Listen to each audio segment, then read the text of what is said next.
Faham.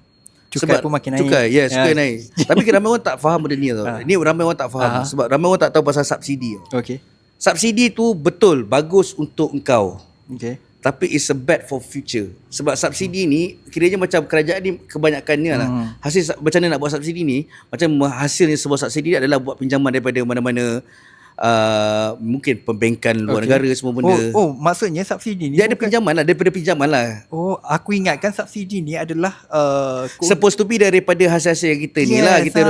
Tapi kalau nak tengok daripada sudut ekonomi dan juga daripada segi teori, dia ada, kalau contohnya kalau tak kuat kan, contoh negara tu dia punya aliran daripada segi domestik tu tak berapa nak kuat, dia mesti dah buat pinjaman luar. So kadang-kadang dia buat pinjaman luar tu as a subsidi. Tapi problem dia, kalau still ada subsidi tapi tak generate lagi income towards the GDP kan, towards domestic profit kan. So problem lah juga. So dia akan jadi beban lah. So akan naik cukai semua benda tu sebab nak cari balik duit nak bayar kan. Lagi banyak keluar. Sebab tu kata ramai orang tak faham konsep subsidi. Kalau kau faham konsep subsidi, insya-Allah okey Malaysia. Bukan kau jangan minta je, kau kena give something. Tapi the thing is simple lah. Sekarang ni kau tahulah kenapa cukai naik, kau faham sebab apa lah.